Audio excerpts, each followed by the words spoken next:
गिरिवरधारी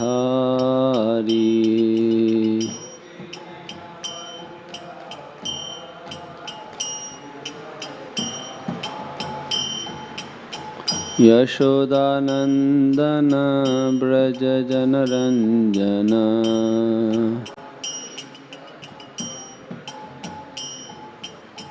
यशोदानंदन ब्रज जनरंजन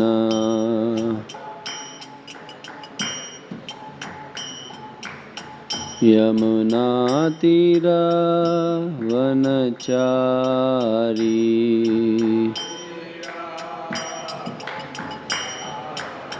यमुना तीरवनचारी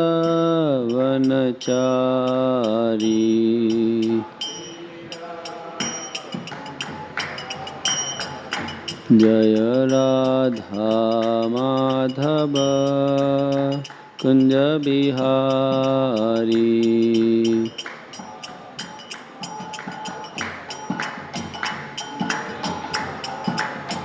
जय राधा माधव कुंज बिहारी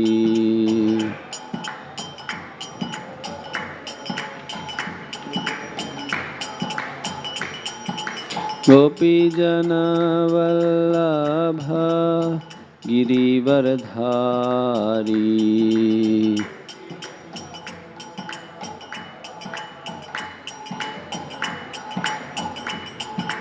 गोपी जन वल्लभ गिरिवरधारी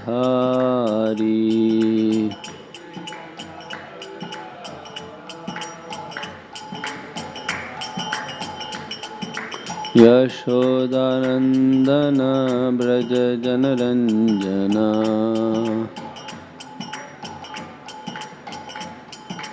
यशोदानंदन ब्रज जनरंजन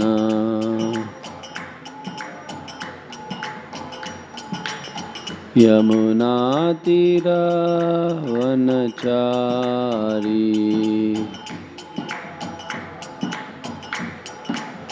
यमुना तीरवनचारी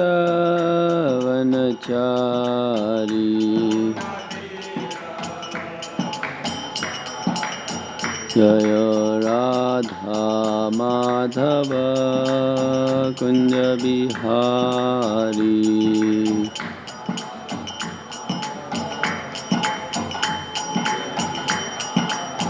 जय राधा माधव कुंज बिहारी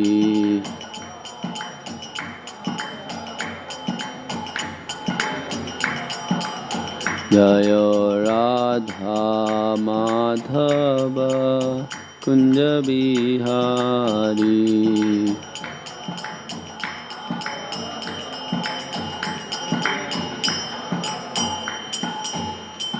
जय ओम विष्णुपाद परमहंस परिव्राजकाचार्य अष्टोत्तर श्री श्रीमद श्री कृष्ण कृपामूर्ति अभय चरणारविंद भक्ति वेदांत स्वामी श्रील प्रभुपाद की अनंत कोटि वैष्णव वृंद की जय। ग्रंथराज श्रीमद् भागवतम की जय। संवेद गौर भक्त वृंद की जय।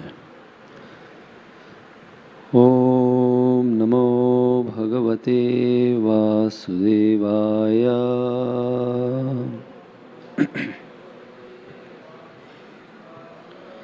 ओम नमो भगवते वासुदेवाय।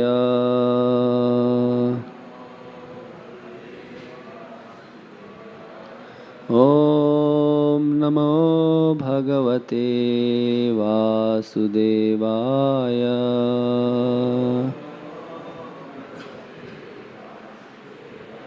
नारायणं नमस्कृत्यं नरं चैव नरोत्तमं देवीं सरस्वतीं व्यासं ततो जयमुदीरयेत्। नष्टप्रायेषु भद्रेषु नित्यं भागवत सेवया भगवती उत्तमः श्लोके भक्तिर्भवती नैष्टकी। कृष्णाय वासुदेवाय देवकी नंदनाय च नन्दगोपकुमाराय गोविन्दाय नमो नमः। शृण्वतां स्वकथा कृष्णा पुण्यश्रवणकीर्तना हृद्यन्तस्थोय भद्राणि विधुनोति सुहृत्सताम्। Hare Krishna. So we welcome all the devotees who have taken so much effort to come here for this morning Srimad Bhagavatam class. We are reading today from the third canto, chapter number 8, which is entitled Manifestation of Brahma from Vishnu, text number 26. Pumsam swakamaya viviktamargair abhyarchatam kamadughanghripadmam pradarshayantam kripaya nakhendu mayuka bhinnangulicharupatram Pumsam sukamaya viviktamargair abhyarchatam kamadughanghripadmam pradarshayantam kripaya nakhendu mayuka bhinnangulicharupatram Pumsam swakamaya viviktamargair bhyarchatam kamadughanghripadmam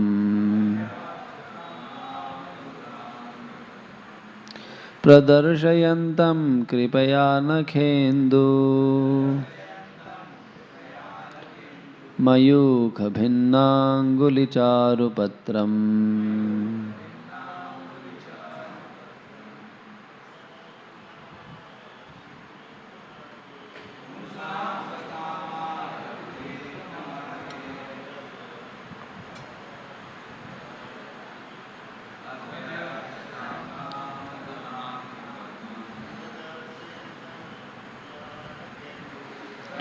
Shayantam kripaya nakhendu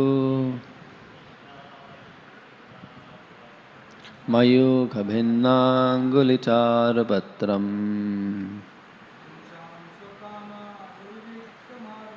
Pumsam sukamaya viviktamargair abhyarchatam kamadughanghripadmam Pradarshayantam kripaya nakhendu mayukha bhinnangulicharupatram Pumsam sukamaya viviktamargair abhyarchatam kamadughanghripadmam Pradarshayantam kripaya nakhendu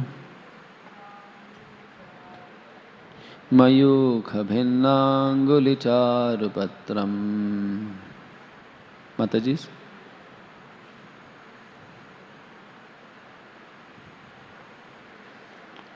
Word to word meaning, translation and purport by His Divine Grace, A.C. Bhaktivedanta Swami Srila Prabhupada.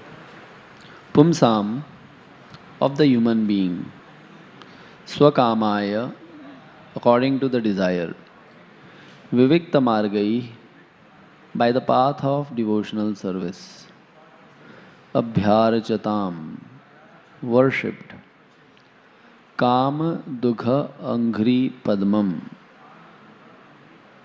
the lotus feet of the Lord, which can award all desired fruits. Pradarshayantam, while showing them, kripaya, by causeless mercy, nakha, nails, Indu, moon-like, Mayukha, rays, Bhinna, divided, Anguli, fingers, Charupatram, very beautiful.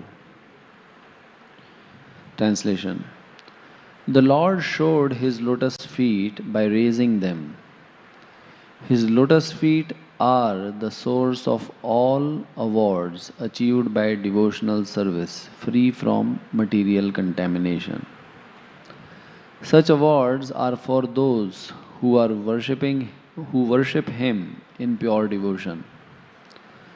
The splendor of the transcendental rays from his moon-like toenails and fingernails appeared like the petals of a flower. Purport. The Lord fulfills the desires of everyone just as one desires. Pure devotees are interested in achieving the transcendental service of the Lord, which is non-different from him. Therefore, the Lord is the only desire of the pure devotees, and devotional service is the only spotless process for achieving his favor.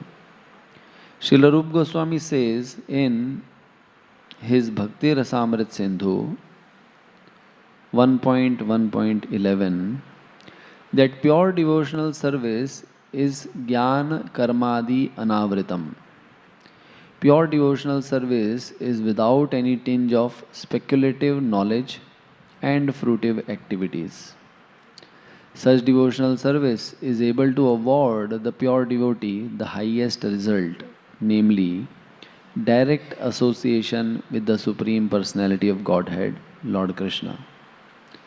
According to the Gopal Tapani Upanishad, the Lord showed one of the many thousands of petals of his lotus feet.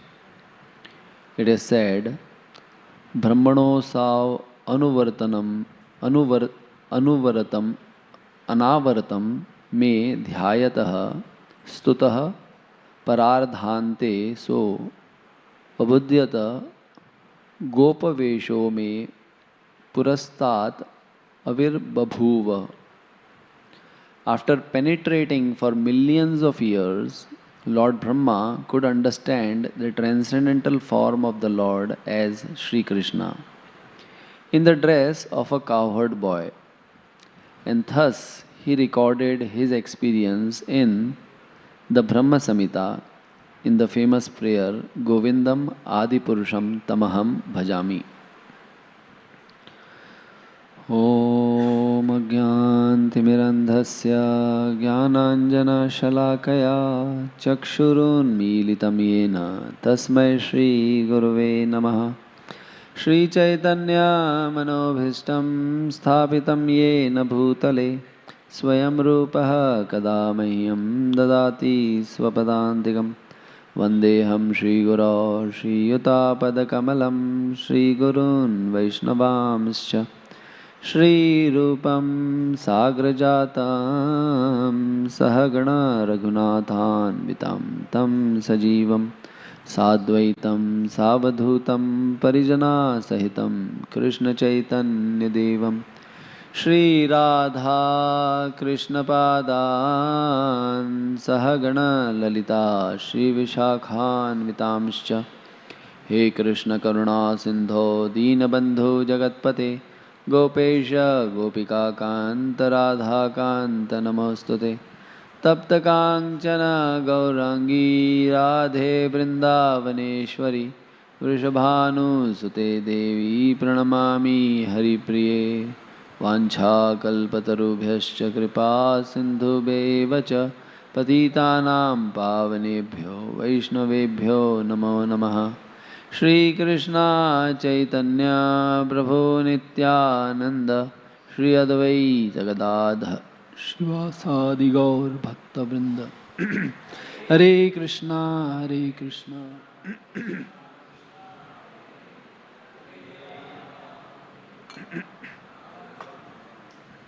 Namam Vishnupadaya Krishna Preshthaya Bhutale Srimate Bhaktivedanta Swami Niti Namine नमस्ते सारस्वती देवे गौरवाणी प्रचारिणे निर्विशेष शून्यवादी पाश्चात्य देशतारिणे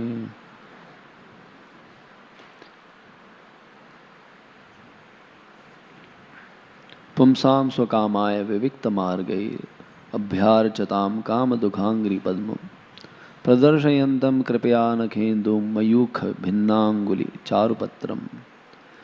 The Lord showed His lotus feet by raising them. His lotus feet are the source of all awards achieved by devotional service, free from material contamination.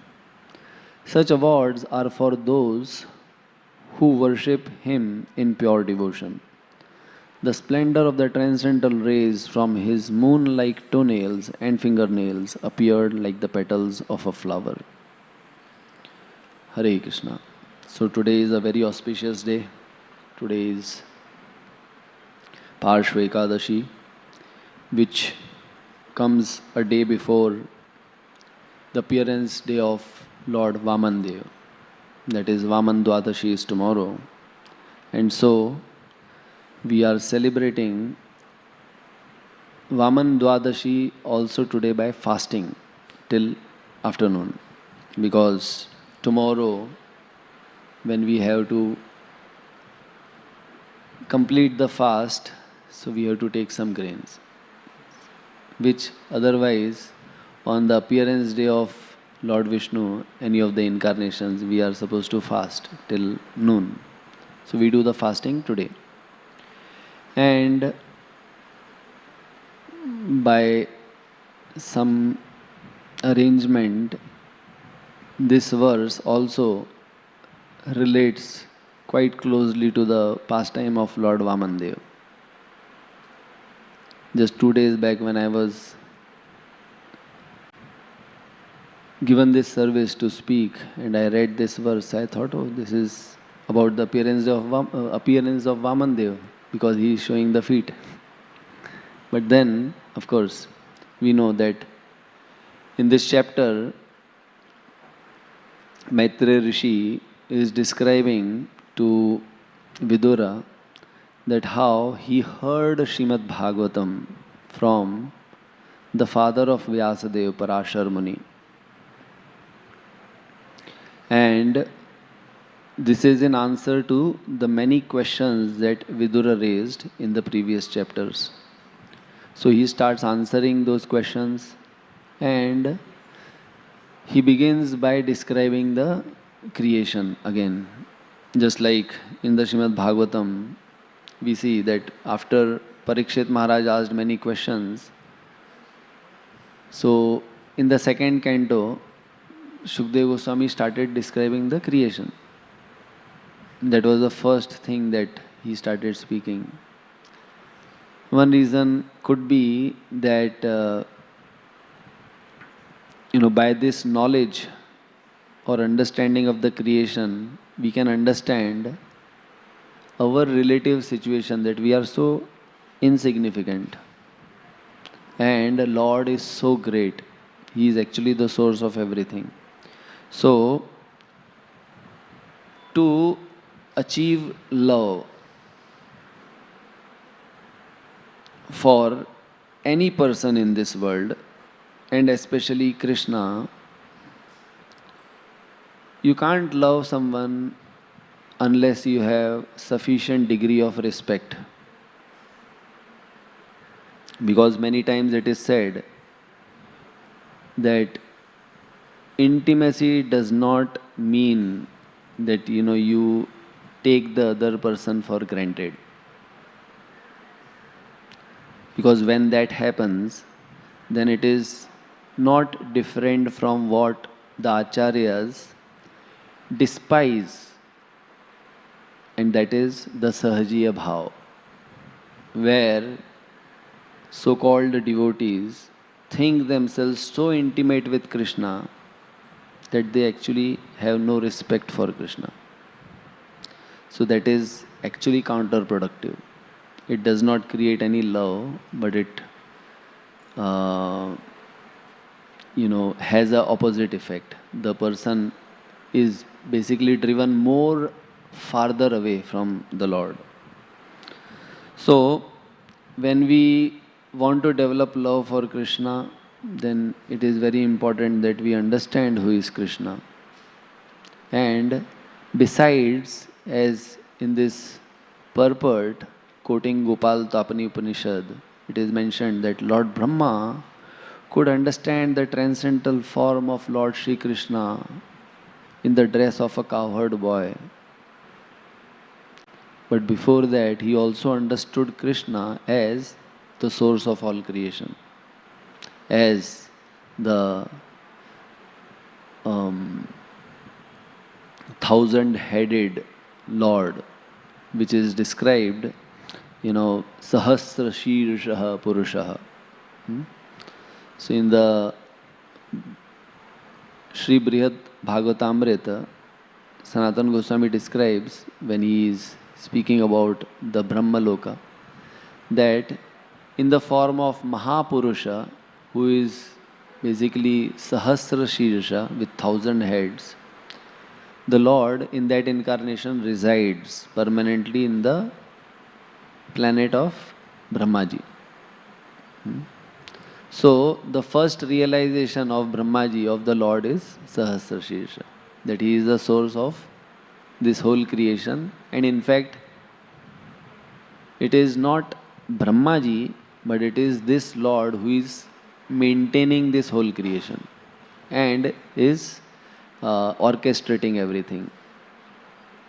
With our one head, sometimes we become so proud that I can do so much. So we can imagine that Lord Brahma could have so much pride because he has 4 heads. But then Sahasra Shirsha Purusha, he is residing there to always so that I have 1,000. So there is no need to have any kind of pride with your 4 heads. So what to speak of us who has only one head, which is also not sufficiently filled with pure matter in our brains. It is grey. So always confused. So the point is that here in this verse, in these verses, it is being described by Maitreya Rishi that how Lord Brahma, he is appearing on the lotus and trying to again figure out. So in the previous verses we have seen that the Lord goes in slumber for 1,000 yuga cycles, and with him even Brahmaji goes to rest. So basically that means it is the partial inundation, not the complete, but that which happens every day at the end of Brahma's day when he goes to sleep. And when he gets up, it is again as if he is being born. And everything has to be again, all the knowledge of the Vedas has to be revived for Brahmaji. So, it is not an easy task to be Brahma. Because every day you have to start again, all over again. So it's like, you leave your office and the next day you come, so in the night the whole office was flooded. And then you have to start everything again. Something like that. So Brahmaji, in order to again revive his memory, Lord Vishnu, now he's showing, he showed his lotus feet by raising them. So to remind, like reorientation, okay, where are you and what are you supposed to do? So in this verse and the purport also, Prabhupada says that basically Lord Vishnu, he is the fulfiller of desires of everyone, as one desires. And then he says, but what is the desire of pure devotees? So we will reflect on these few points. And so we will reflect on that, how the Lord is the fulfiller of all desires. What are the pure devotees' desires like? What is Brahma's realization? And the special features of Lord's lotus feet. So we read and understand from the Bhagavad Gita that Lord Krishna says that as one approaches him, he rewards them accordingly. Ye yatha mam prapadyante. So Prabhupada is writing here, the Lord fulfills the desires of everyone just as one desires. So if one is desiring for material benedictions or material things, Krishna fulfills them. And we all have experience. Maybe not all desires are fulfilled, but some desires are fulfilled, right? And we also sometimes wonder how this desire is fulfilled. We just thought of something and then that happens, right? So we don't have the resources to fulfill our desires. We have only one resource, and that is the desire. And rest everything is done by Krishna. And therefore, devotional service or the process of bhakti is all about changing the quality of our desire. And based on that, then we can actually see the reciprocation of the Lord. As Krishna is saying here, Ye yatha mam prabhadyante. So if you approach the Lord for cheap things, you get it. So then you can't complain. But if you are actually approaching the Lord for the highest benediction that He also wants to give, then and only then we can actually feel completely fulfilled. And Krishna is aware of what are our desires. Krishna says that, sarvasya chaham hridhi sannivishto, that I am situated in everyone's heart. And while knowing that what are the kind of desires that we have, which may be very nasty, like imagine if whatever is going on in your heart or my heart is something which is being displayed on a LED panel. Just like they, in the stock exchange, they display, the constantly every second what is the rate of a particular share and whether it is green going up or red going down. So you can imagine if that is the kind of ticker which goes on, so what would be our color of our desires? How much green and how much red? And it would be so embarrassing. And if someone actually knows those kind of desires and it is really embarrassing, so how difficult would it be to face that person who knows what's going on in the heart? So in that situation we can't really come to any terms of good relationship, right? But still Krishna says, Suhridam sarva bhutanam. I am the ultimate well-wisher of everyone. So no one can be that quality of well-wisher as Krishna is. We try to become suhrit or friend of someone. And many times we may actually want to genuinely help, but then when we understand that, this person sometimes, this is the kind of behavior, this is the kind of his thought process, then somewhere, our inclination to help also goes down a little bit, right? That, I am trying to help so much, but what is this person, how is he behaving? Now it could be because of so many other factors which are working in their life. They may have good intentions, but so many things happening and the person's behavior comes in a certain way. So many different kinds of traumas, so many different kinds of negativities they may be facing, difficulties, physical, emotional, right? So these kind of things happen even in the most intimate relationships, as friends or in the family. But still, because there is a higher level of relationship, so people tolerate. And it is said that tolerance is not something which is so great.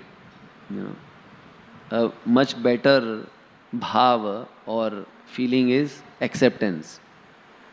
The way you are, I accept. And now we can imagine, if a person, we can actually develop good relationship with someone only when that person accepts us as we are. And not every moment is trying to correct us and make us what we are actually supposed to be by our own endeavor. But now, artificially or forcefully, someone is trying to correct us. It does not work. And that is the biggest cause of difficulties in this world. That people want others to be the way I want them to be. And not the way they are. And Krishna does not do that. If he would have wanted to do, he could have done it. Because Sarvasya Chaham Riddhi Sannivishto. But then he reciprocates with our desires and not superimposes his desires on us. So accordingly he gives knowledge, remembrance or forgetfulness based on our desires. So we can actually understand what kind of love Krishna has for us. So how much should we endeavor to develop love from our side for Krishna? Because we can hide so much from the whole world. But in front of Krishna we are bare. Nothing is hidden. And in the 7th chapter of the Bhagavad Gita, again Krishna says that such persons who are so much materially attached to fulfill their desires, they approach demigods. They don't approach me directly sometimes, but they approach the demigods. And he says, I endow them with the faith by which they endeavor to worship that particular demigod in a certain way. And even the benedictions that they receive from the demigods are given by me. So we can understand that, even if we feel that my desire is being fulfilled by someone else, but actually it is Krishna who is fulfilling your desire, making someone else as an instrument only. So, the real fulfiller of all desires is Krishna. And not that sometimes, even nasty desires that are there in our heart, when they get fulfilled. So we can't blame Krishna. You fulfilled it, so what can I do? So Krishna says in the 5th chapter that I don't take responsibility of anyone's pious or impious actions. Right? People in this world suffer because of their avidya, not because of me. Because sometimes a person, may indulge in some harmful activity. And after he gets or she gets the result, they say, Krishna, you fulfilled it. But then we don't go a step back. I desired it. Right? So Krishna says that I don't take responsibility of anyone's good or bad actions or the reactions of it. But still, being a Suhrid, he is always trying to help us. As in the 18th chapter he says, Ishvara sarva bhutanam riddeshe arjuna tishtati brahmayan sarva bhutani. That he is directing the wanderings of the living entities. So sometimes we may stumble across a devotee or something to do with devotional service. So it's not by chance, it is by arrangement. So Krishna is arranging that. So while sitting in the heart and temporarily fulfilling our nasty desires also, but in the overall bigger picture, overall scheme of arrangements, with the experiences also we have of being fulfilled and being depraved. Sometimes we get the desire fulfilled and still are not satisfied. So what does that lead to? So Krishna is slowly, gradually, leading us to the proper direction, which will actually give us satisfaction, because the core desire is to be happy. And the fulfillment of that desire is only by serving Krishna. But then we have our own mental speculations and concoctions that this way I will be happy. So Krishna only sees that yes, he wants to be happy or she wants to be happy. Let me make them happy by making them miserable in their endeavors to find happiness in their ways of so-called happiness. So, within his heart, Krishna is always eager to fulfill our desires, which is to become happy. And he knows how we can be happy by serving him. So in the third canto, later, we are on 8th chapter. After 20 chapters, when we come to discussion of, Lord Kapila and Devahuti, discussing various topics, including specifically devotional service and the process of devotional service. So in one of the chapters, 28th chapter, Lord Kapila, he describes the process of meditating on the Lord. How a yogi, and when you read the description, a bhakti yogi. A yogi necessarily means a bhakti yogi, because yoga means to connect with the divine.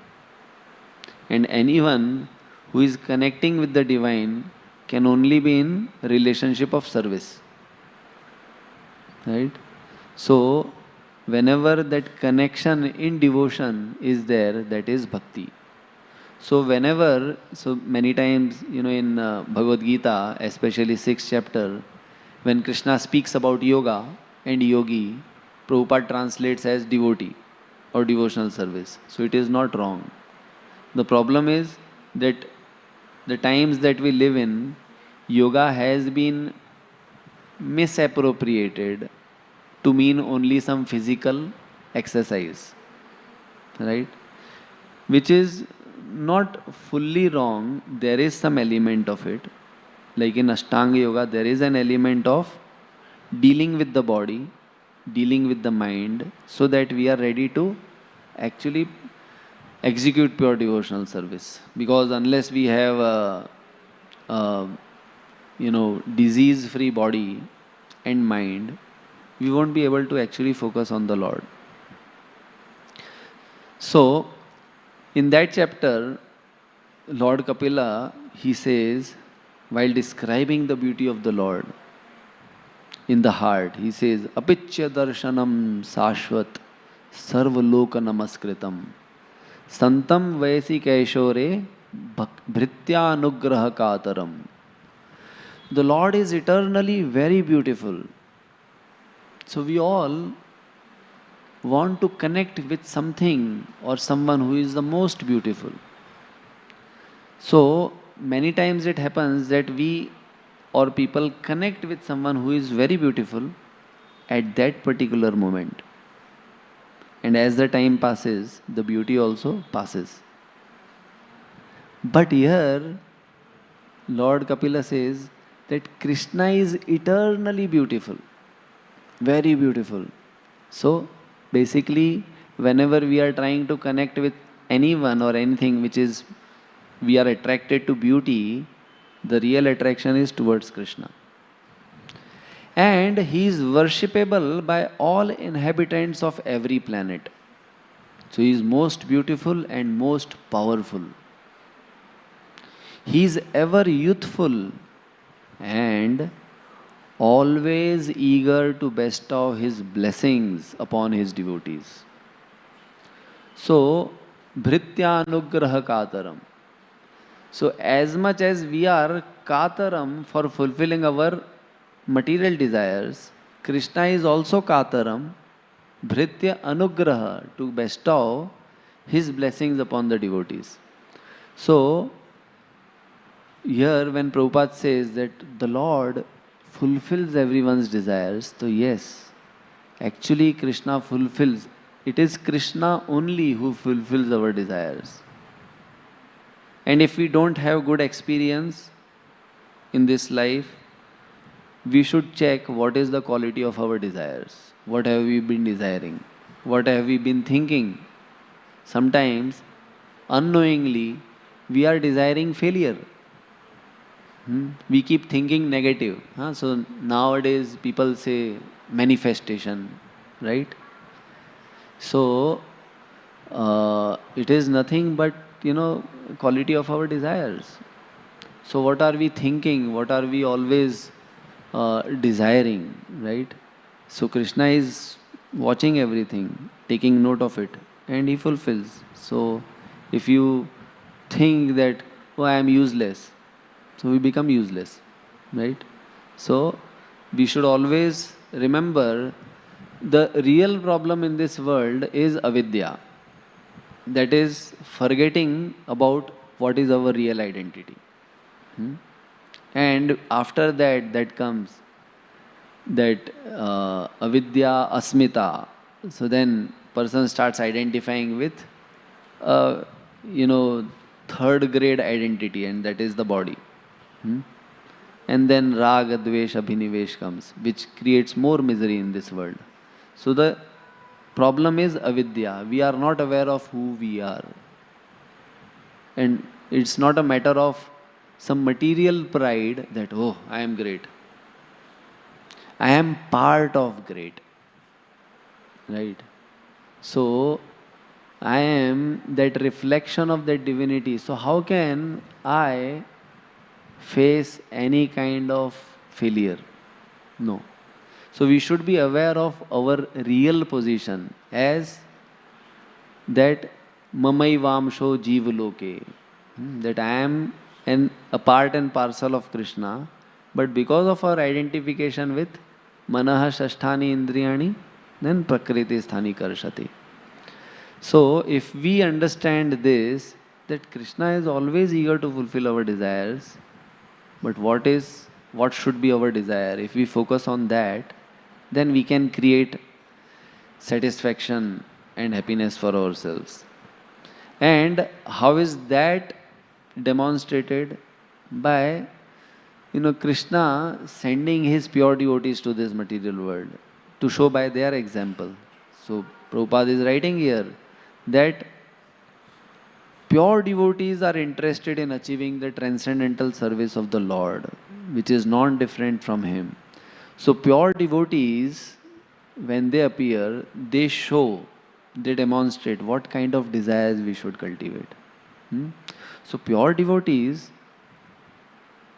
they don't even want something which is considered as the highest in this material world. In the Srimad Bhagavatam, 6th canto, the prayers of Vritrasur, when he is about to, be killed.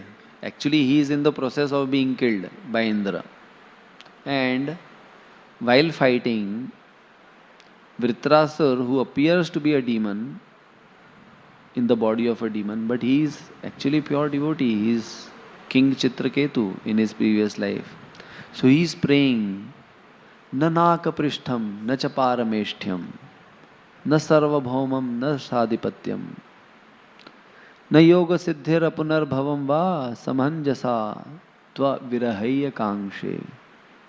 He prays, O my Lord, the source of all opportunities. So everything, anything that we want can be fulfilled by the Lord because He is the source of all opportunities. We are all seeking for opportunity. But unfortunately, we are seeking for opportunity many times to exploit others or to find happiness at the cost of others. Right? But here he is saying, you who are the source of all opportunities, but I do not desire to enjoy in this material world the highest planet Dhruvaloka or even the heavenly planets or the planet of Lord Brahma. Nor do I desire to become supreme ruler of all the earthly planets or the lower planetary systems. So, now this may appear to us to be, but we can imagine that, sometimes, our desires are also so petty that someone wants to, someone has a desire that, I want to become counselor of this locality, ward. So, this is such a small place. Sometimes if not that, then you want to be chairman of the society, right? So we have these kind of desires. But he is saying that Krishna is the source of all opportunities and you can even have the desire fulfilled of being a ruler of a planetary system.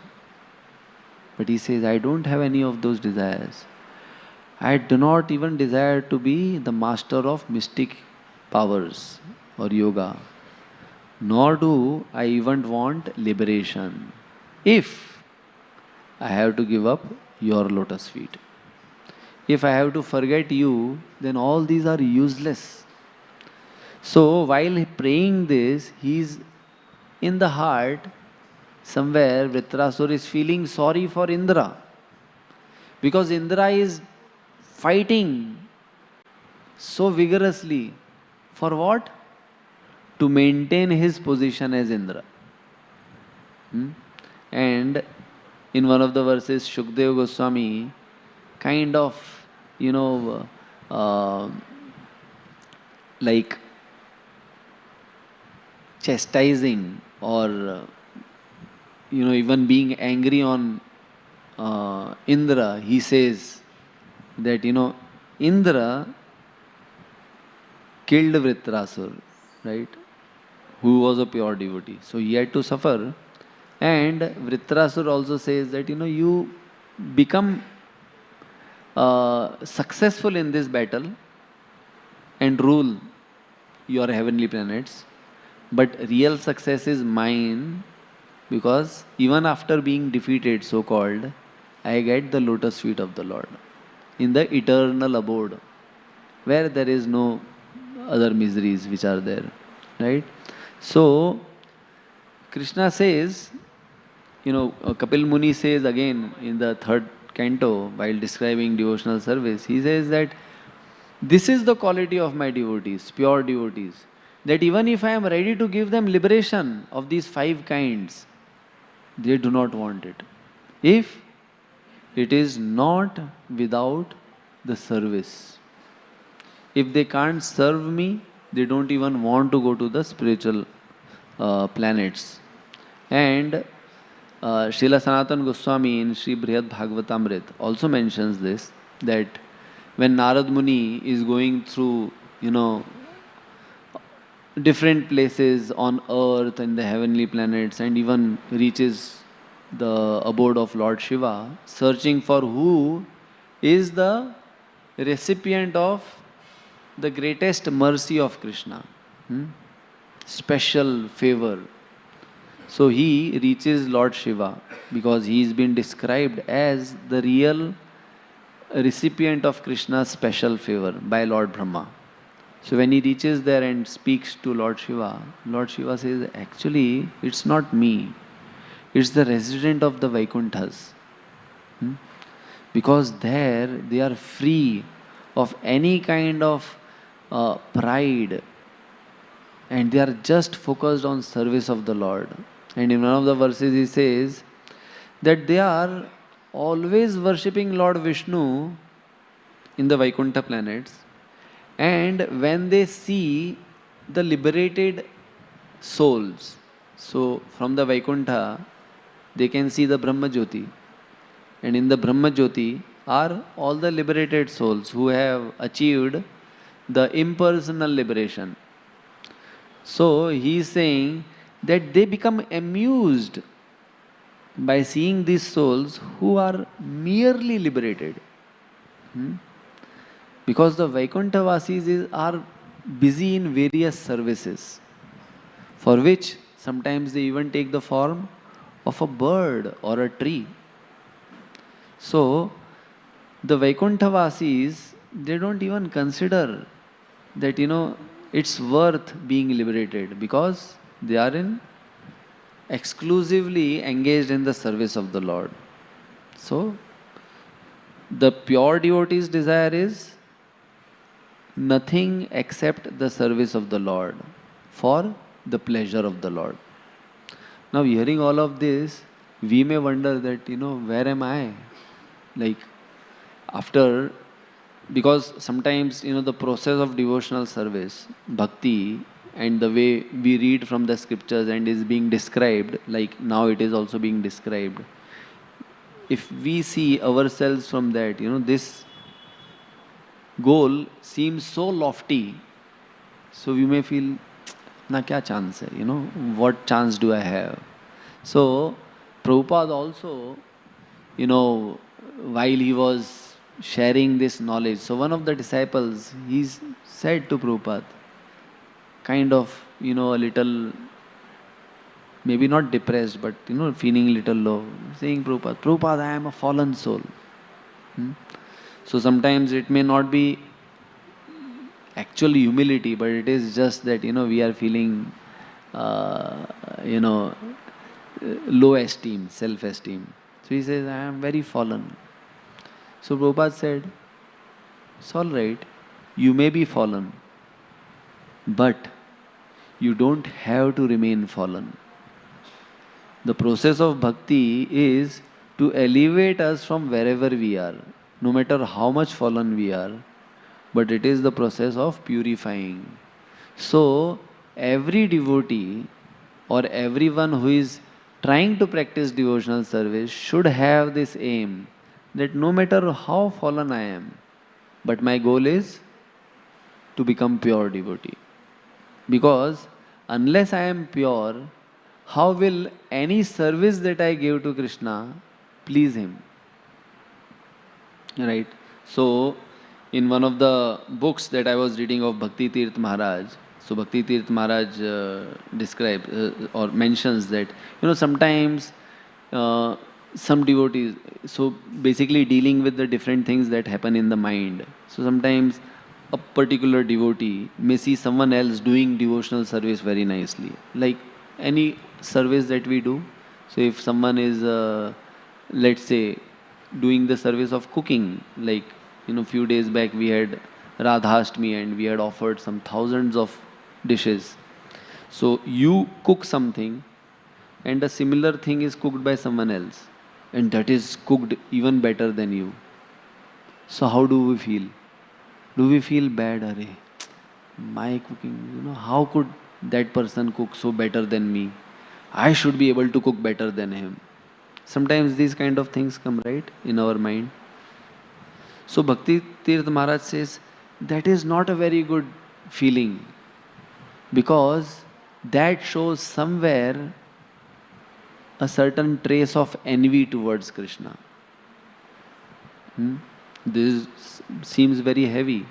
He says that somewhere you want to be great in your service, but you are not happy seeing someone else serving Krishna better than you. Why you should not be happy? So you want not perfection in whatever is offered to Krishna, but you want mediocrity. That he should not be so better than me. So you basically you don't want Krishna to have the best.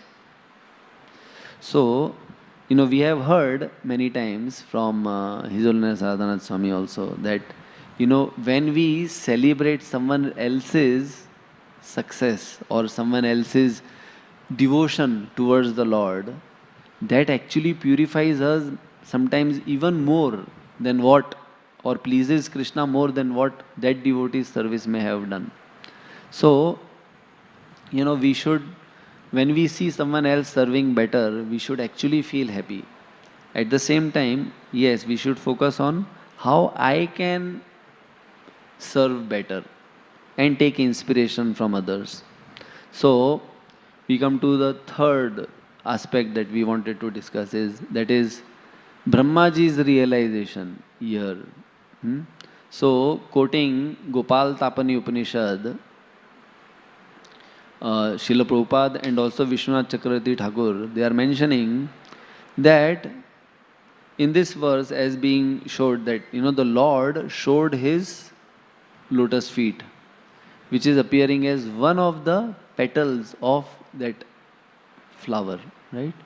So, Gopal Tapani Upanishad says that Brahmaji, the verse mentions Dhyayatah stutha parardhante.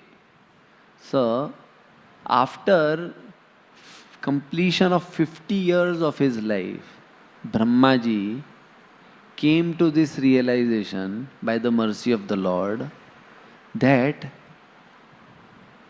God or the supreme origin is Krishna, who is Govindam Adipurusham, who is the Gopaveshadhara, the person who is in cowherd form.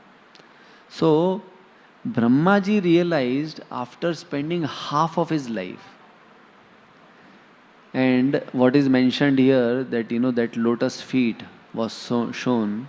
So, Vishwanath Chakravarti Thakur comments that one feet which is being shown is basically the Tribhanga form in which Krishna is showing the soul of his lotus feet.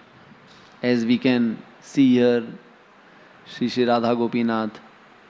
So, we can only see one lotus feet, isn't it? Although Krishna is standing on both the legs, but one is prominently visible. As if Krishna is putting it forward, see. Just like in this verse it is said, He showed the lotus feet. So, in this verse, what is being described and what is commented is that at this point of time, Brahmaji saw the lotus feet of Krishna, and that's when he composed and he was revealed the supreme majesty and glory of Goloka Vrindavan, and he composed this Brahma Samhita, which describes the Goloka Vrindavan, the highest spiritual planet. And the Lord's lotus feet are actually the object of meditation of all the devotees. If they are not ours, then it should be.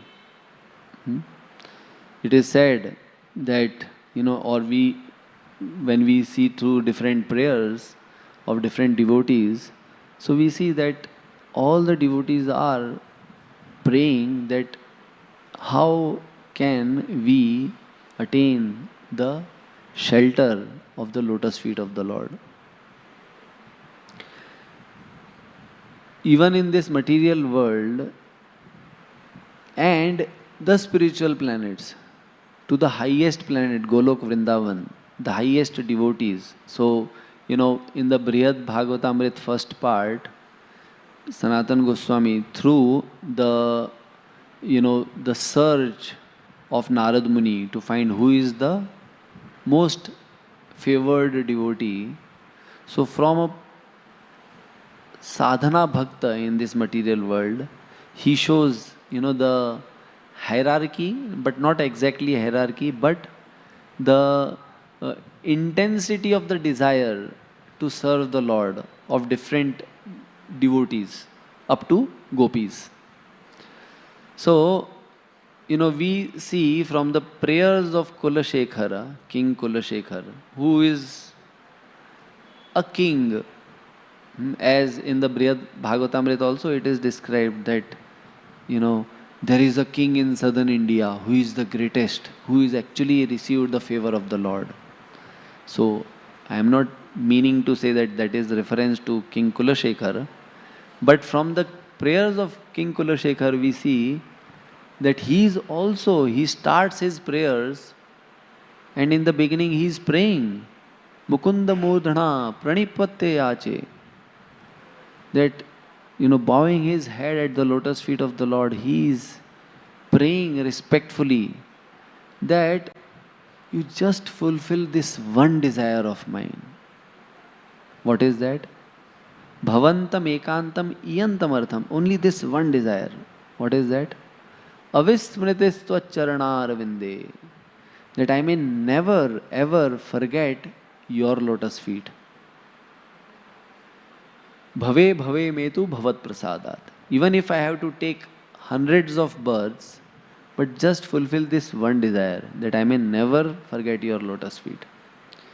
So, from a devotee who is practicing sadhana bhakti, the goal is remembering the lotus feet, to those who have achieved favor, or there is sadhana siddha, then is kripa siddha, one who has received favor. So they also pray and desire only the lotus feet of the Lord. And we can see that in the 10th canto, in the prayers of the Nagapatnis, they are saying that these lotus feet, which are difficult even for the mother of universe, Lakshmi Devi, to achieve, you have given so easily to this poisonous serpent Kaliya. So now spare him, because by the touch of your lotus feet, a person should not be dying. Then that would be, people will go away from your lotus feet. So they say that, please, leave him, or please, free him from further punishment. And actually Kaliya became so favored that it is described that he still carries the footprints of the lotus feet on the hoods, and that's how he is protected. His life is protected.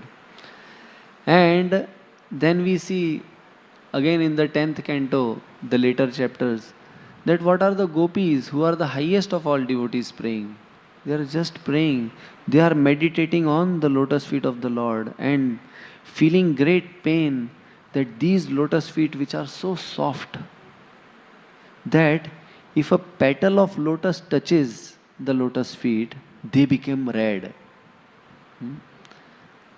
And these lotus feet, Krishna is walking in the forest, which is full of thorns and pebbles and, hard substances. And they are praying that please place those lotus feet on our head, right? So, we should be, Krishna is, especially Gopinath ji, is very mercifully showing beautiful lotus feet. So whenever we come to take darshan, we should just focus, or as much as possible focus on the lotus feet of the Lord. And because tomorrow is Vaman Dwadashi, and I am sure tomorrow's speaker is going to speak sufficiently on Vaman Dev's appearance, so I will not speak on that. But we will just see that, one of the most important, or the highlights of Vaman Dev's appearance was to emphasize or emphatically show the magic of his lotus feet. That he came as such a small, dwarf, but very beautiful boy, Brahman boy, and asked 3 feet or 3 steps of land from his apparently looking small feet.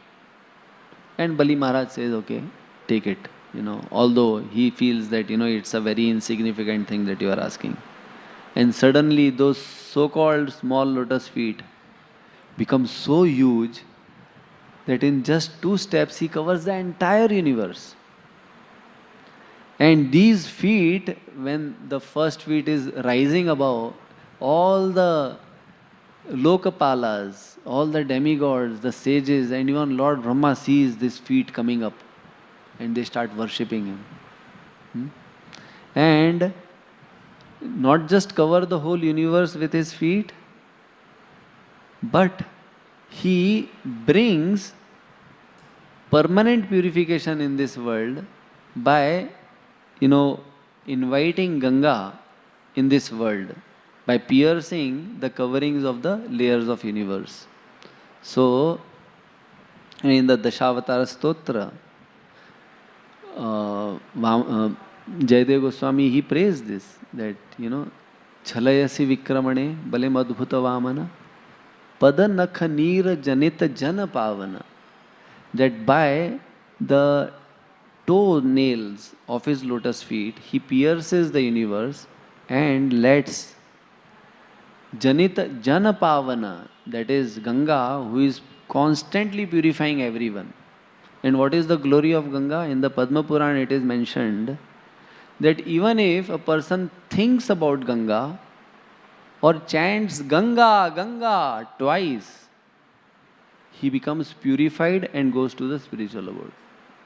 Ganga Gangeti Vobruyat Yojananam Shatairapi. Even if you are thousands of miles away from Ganga, but if you just speak Ganga, Ganga, Ganga, yeah. So, Ganga Gangeti Vobruyat Yojananam Shatairapi Vimuchya Sarva Papebhyo Vishnu Lokam Sagachati. That immediately become purified of all the sinful reactions and go to the spiritual abode at the end of your life. Not that, you will die immediately now, because we are probably not sufficiently purified also.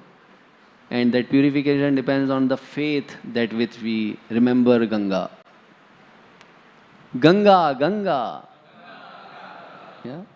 So, these lotus feet also kept the permanent purifying agent, that is Ganga. And these same lotus feet gave shelter to Bali by placing such huge lotus feet which covered the whole universe, also became sufficient to place it on the head of the Bali Maharaj. And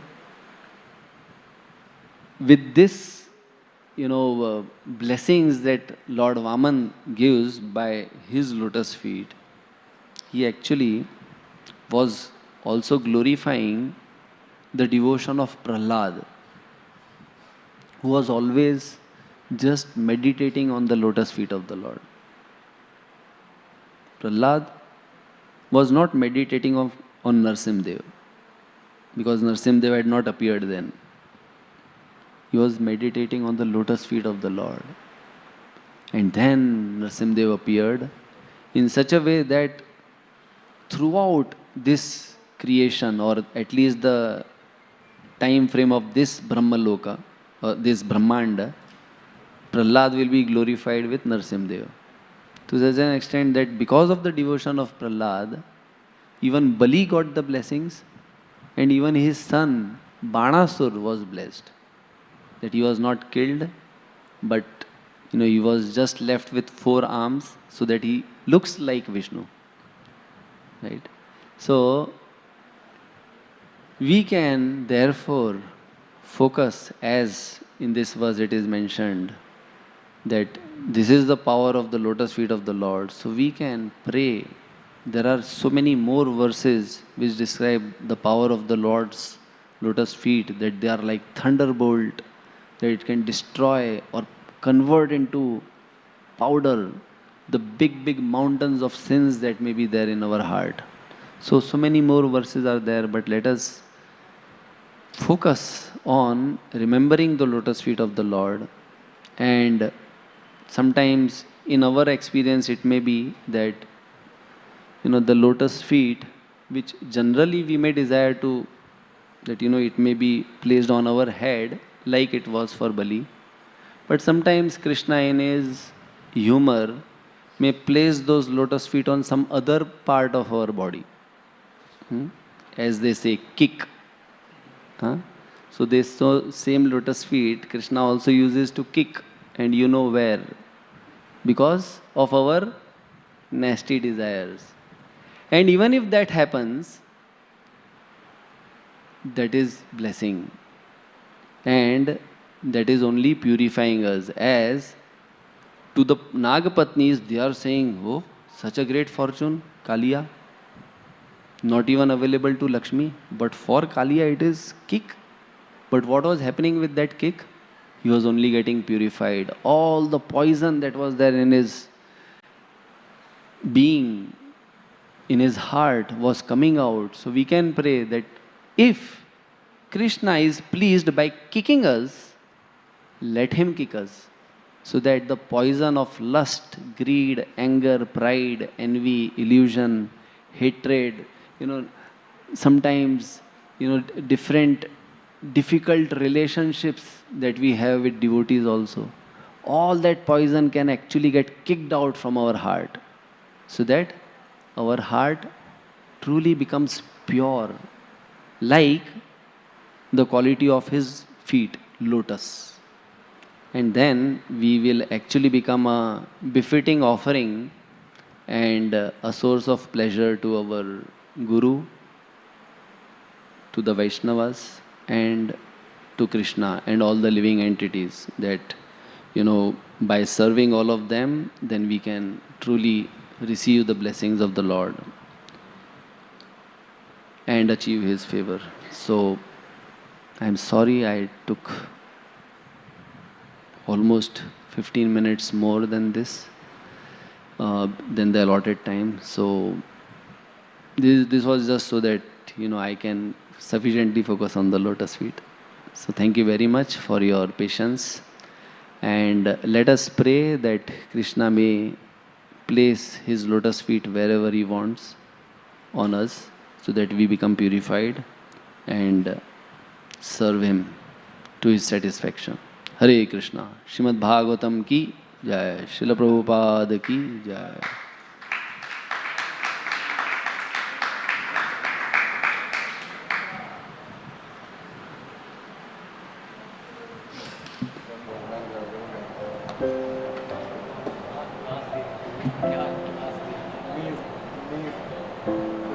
Mahavatar cinema बनाया ना तो क्या बना दिया है